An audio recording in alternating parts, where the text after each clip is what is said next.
currently, right now, as we speak, we are in the middle of a canning run of Technosignature. This is our second annual release of this beer. We released it first time last year in January or February. It's a double New England IPA, 8%, using Citra, Centennial, and Cascade. And the history on this is this actually came from the Valley in June of 2020, right after the COVID shutdown. We kept the Valley open, and this must have been still in the tanks right around March when everything got shut down. So that was kind of one of our first releases in the Valley. That was a double whirlpool party. You guys loved it, 4.102 on tap, so we scaled it up last year. At Canal Place released it, 4.1, so neck and neck with the Valley's version, and we released it this year. And we're kind of in a unique position now because last year we had a full calendar cycle of beers.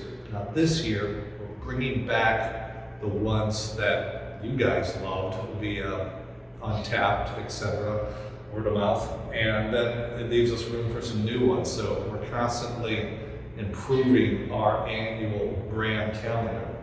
And we did make a few changes this year. We kept the hops the same, but, and I will admit, after we initially came out with the Three Legends, our first New England, when we opened in 2019, our haze quality has been hit or miss. We've been trying to chase a couple of variables to lock it down, to give a more consistent product.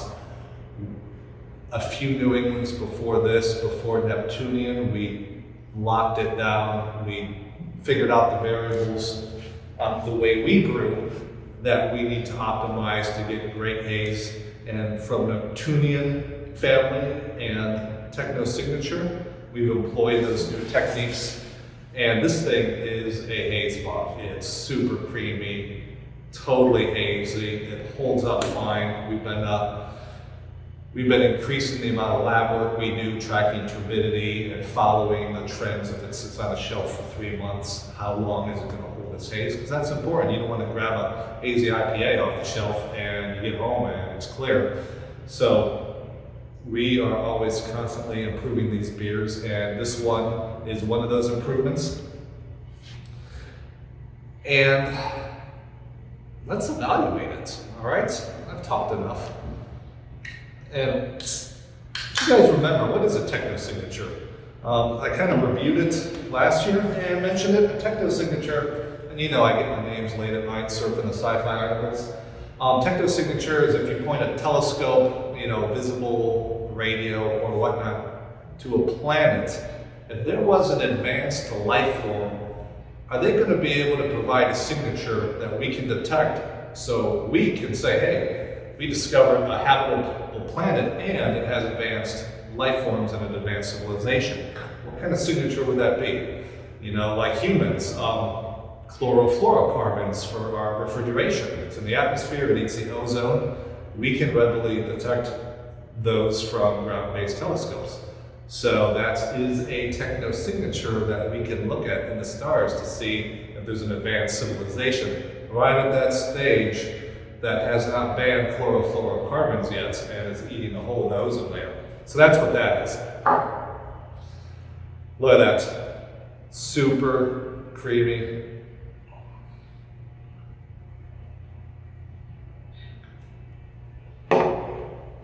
So this should be exactly like last year's product, except more haze stable. And we did move some of the whirlpool hops to the dry hops, so we did move those around, but kept the same proportions altogether. Remember the 3 C hops, there's more C hops. This uses 3 of them, Citra, Centennial, Cascade. Nice juiciness coming through.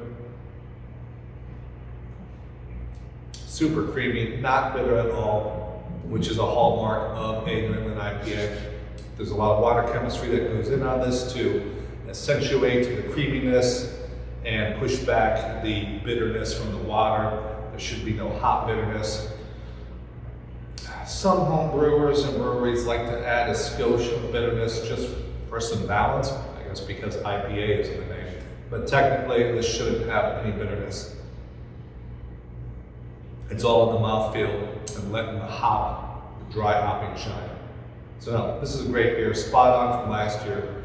Hazier, juicier. And like I said, it's getting canned now. I took one of the few low fills that initially come off the line as they're calibrating it. The four of us and our head brewer, we tasted it, evaluated it, and we already got some good ideas on how we want to change this for next year. Just subtle tweaks to keep these brands improving year over year. And I think we're going to add a little bit of rye. We want to give it a little spicy edge. Some rye, maybe some Chinook. We've had success with that on a few beers in the past, just to give it an edge. So that's what we can look forward to next year.